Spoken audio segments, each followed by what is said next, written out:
During the 14-year existence of Wisconsin Central from 1987 until 2001, its intermodal program saw incredible growth. It was also a transformative time for the industry.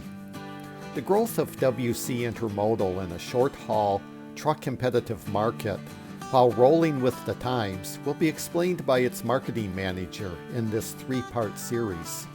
In this first part, we will hear about the early days of Wisconsin Central Intermodal and the state of the industry then. Hello friends, KillerBee here. This is going to be a cool interview because I've got David Wilson with me here. David spent almost the entire time of Wisconsin Central's existence marketing the intermodal program. So, I mean, you came on just a couple weeks after startup, really, didn't you? It was a little later than that. Startup was in October, and I came on December the 14th of 1987. Okay, and then I think you've got a story about one of your first trips into the office and seeing the intermodal train. So I got in my car and drove up through River Forest, where the rail line crosses Thatcher Avenue at grade, and I'm coming up Thatcher Avenue, and the gates went down, and I thought, oh my gosh, it's just about the right time for T218. Which was the Green Bay to Chicago overnight intermodal train. So the headlight appears, and the locomotive comes past, and it was a string of empty flat cars. I couldn't tell you how long that train was, but the important thing was there was one trailer on that train. And oh my gosh, what have I gotten myself into? In those first weeks and months, the business was spotty. The transition had been rough. We called it startup, and startup had not been a pleasant experience, especially for the customers and especially for the intermodal customers who had highway options. Well, they actually canceled the train the first couple of weeks, if I remember. Before my time, you got there, yeah, just because we were so short of people and engines. So it took me for several months of going out and working with the customers, asking for one shipment, two shipments. Let me show you that we can really run a railroad here. So the Wisconsin Central was from 1987 until 2001. So that kind of overlapped, really, kind of a metamorphosis in the intermodal world. Not only did you have trailers transitioning to containers, but you also had, at the start of WC, the whole railroad free-running trailer thing. The free-running trailers was the basic business model from sometime maybe in the early 1960s until very, very late in Wisconsin Central's existence. So maybe about 35 years. There was just this vast fleet of trailers that ran around the country. Now these are railroad? These are railroad-owned trailers. Railroad-owned trailers or leasing company trailers, so like RAZs and XTRZ and those kinds of things. So the idea was they just ran around the system willy-nilly, and it was up to each railroad to reposition these when loads were out of balance, which we were very out of balance. They were horridly uneconomic.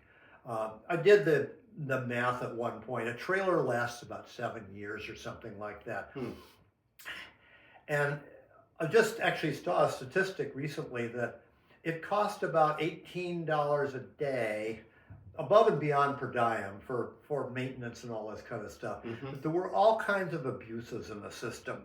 That the trailers, when they were on somebody else's railroad, that person was paying per diem, to the trailer owner. But they also would take it upon themselves to perform maintenance on the trailer and then bill the owning railroad. And it became a little profit center for certain abusive places to maintain other people's trailers at exorbitant rates, but with no permission ahead of time.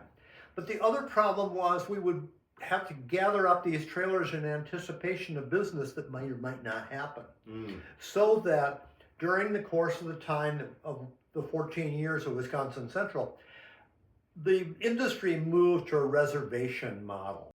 But that's what these were all of our domestic business, 100% of our domestic business at startup was in these rail trailers. My first day on the job, we had a periodic move that would happen, I guess always at Christmas time, that Scott Paper up in Marinette would order gobs and gobs of trailers for this really big move. And on my very first day on the job, Gail Menser, my boss, had just spent the last several days and weeks getting all these trailers onto the system, and the Green Bay yard was jammed, and we had them sitting out on sidings at Van Dyne and all these different places. And I had just gotten there the first day, and Scott Paper, or the Intermodal marketing company that represented them, said, "Oh, we've changed our minds. We don't need them." Oh. And I was afraid that Gail Menser, he was already had come out of retirement, I was afraid he was going to have apoplexy. And he made the Intermodal marketing company pay for one-way moves of these empty trailers. Oh, wow. But we had those kinds of abuses that would happen. Well, so this kind of morphs or segues into the Wisconsin Central business was out of balance. I mean, it was basically loads out of Green Bay going south. So in order to get trailers up to Green Bay, there wasn't business that naturally brought the trailers up to Green Bay. We had to find empty trailers and move them up there, correct? And we did. There were actually two aspects to being out of balance. One is that more loads came out of Wisconsin than went into Wisconsin. Mm-hmm. But the other thing was a lot of that business was light paper, toilet tissue, diapers, paper towels. You needed this much cubic capacity to move the freight. And so we actually had a double imbalance problem. So we had rock bottom, barely covering our incremental costs of incentive pricing northbound to try to get any load that we could on the railroad. Right, and if my memory serves me right, that still didn't generate enough trailers. We still had to go to the trailer leasing companies and order empty trailers. Beg, borrow, and steal where we could get them. So when we would order, like from the trailer leasing companies, like XTRZ from Extra or Rialco, REAZ, they made their money just on the per dime, correct? Right. I mean, they didn't charge us anything, to give us a trailer. It was all the per dime earnings because we were getting trailers into the system for them. Exactly. That otherwise were sitting around on their lot. Yes. So now another aspect though is, okay, we've ordered all of these trailers.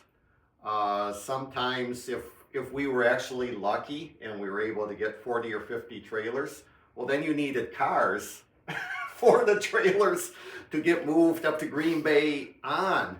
Now, at that time, well actually the whole entire time of Wisconsin Central, we did not have our own ramp in Chicago. We were a tenant at somebody else's ramp. So we started out at Union Pacific Canal Street ramp, just south of the loop there. And they would load our trains up and put it together.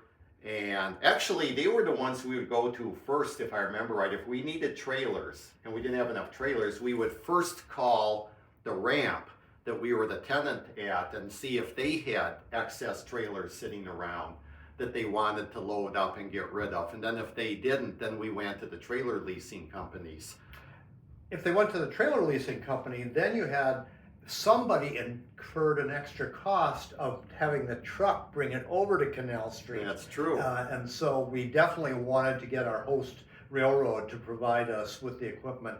I don't think that we had to pay for the repositioning. I don't remember that we ever did. Yeah. I think the trailer leasing companies ate that. But that's a whole nother little world in the intermodal world, is the drayage companies and the dray guys that move all the trailers between intermodal ramps or between intermodal ramp and the final customer. And before we go to that, did you want to talk about the WCLZ trailers? Sometime not very long, months and months after the startup time, we then engaged the services of a leasing company to put our own fleet of trailers out. Now, this is separate and apart from this problem of balance. This was a thing where the leasing companies wanted to get these things out and running around the railroad system so that they would be collecting the per diem, and then we had some kind of a cut of the action. oh, so this wasn't to supply us with It was- trailer supply. It was justified that way. Ah, But it really was for these guys to get their trailers out there. We've been maybe running that thing for a year and a half or something like that. And our Wisconsin Central intermodal operations guy said, we're ending the relationship and it's done. And whatever it was, I think it wasn't pretty, and I think that there was litigation associated with it. Just like in the freight car leasing world, you've got somebody who actually owns it, and then you have a long-term lessee, and then you have a shorter-term lessee. right. And so in this case, we were the shorter-term lessee of these trailers, but they were seriously gone. Yeah, and our marks were what they call marks of convenience. In other words, somebody was just basically borrowing our mark almost, so that they could slap them on the trailers. Yeah. They would run around the country and then earn the money. I remember Vince Miriansky one time though, when I said, well, why are we getting rid of our own trailers when we have a need for trailer supply? He said, when trailers were tight, because they're free runners, they weren't coming home. Everybody was using them. And when trailers were surplus and they would come home, well, trailers were surplus and we could get trailers from anybody else. Yeah. So no matter how you looked at it, we really didn't need these trailers.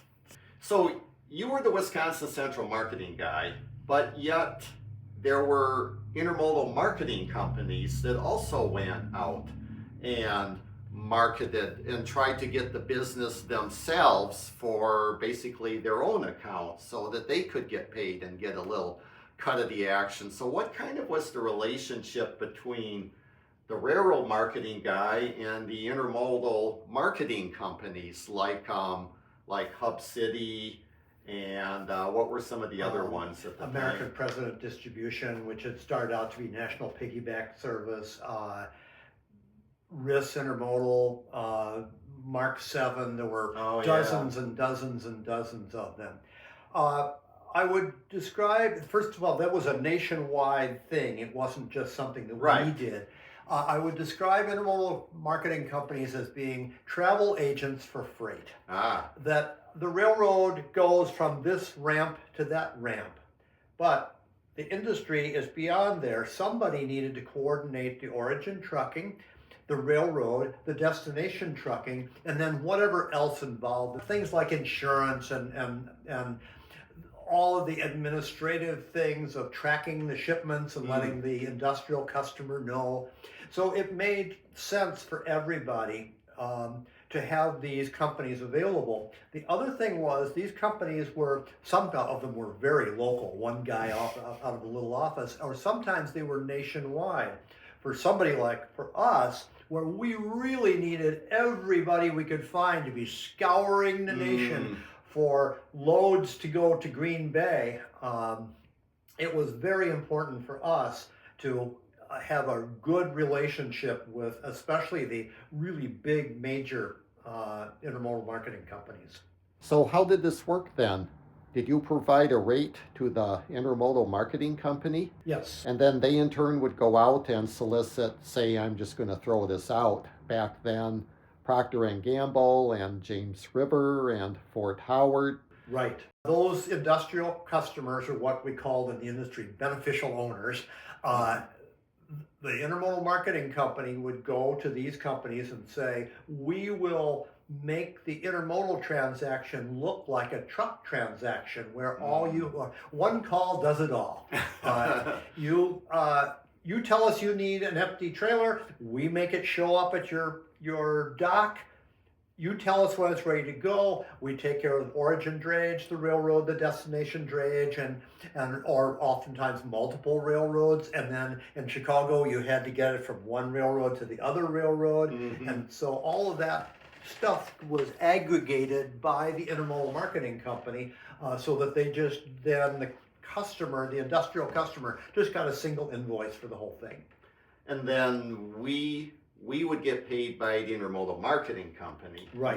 Not the beneficial owner. That is correct. So really, we were just one link in the whole process. Yes, we had a 200-mile haul.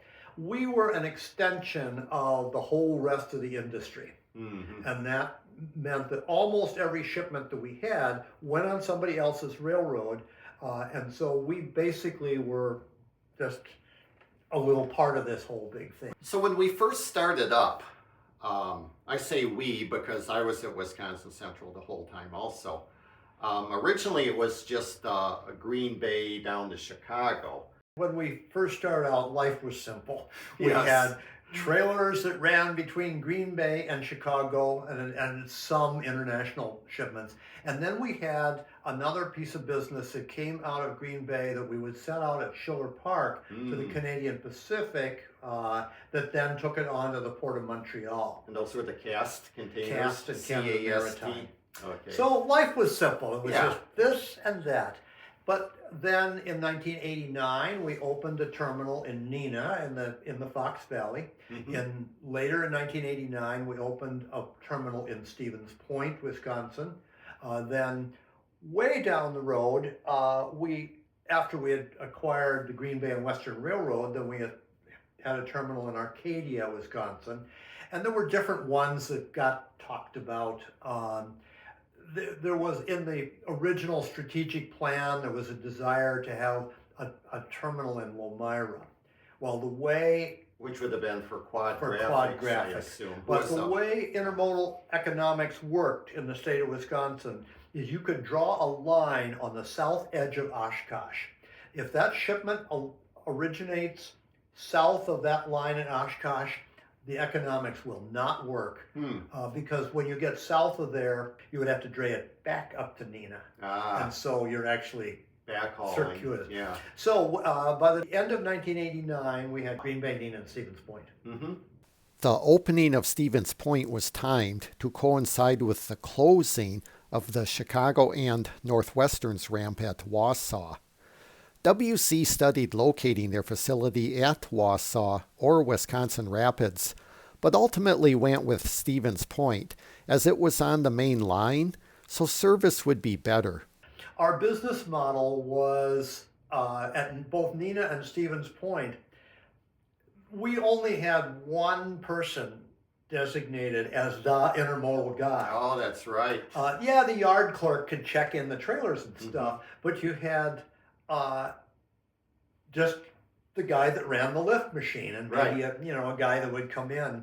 A little funny story with that, when we did our razzle dazzle joint marketing arrangement with CSX Corporation. Here's this big CSX organization packed full of MBAs in the intermodal marketing world, and once we had agreed to doing this, they said, please provide us with a list of the terminal personnel in each of your terminals. Take Neenah, for example.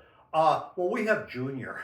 Yeah, right. I don't know what Junior's last name is. I don't know that I never did know either. what Junior's It was last just name Junior was the guy. Junior just ran the terminal. Yeah. But because we could do that and keep our overhead costs down, that was one of the reasons that we could run an 186-mile intermodal move that in any other place in the industry, it wasn't going to work.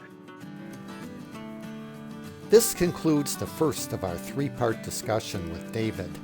Please watch for parts 2 and 3. Here you can subscribe and link to other videos. Thank you. Bye for now.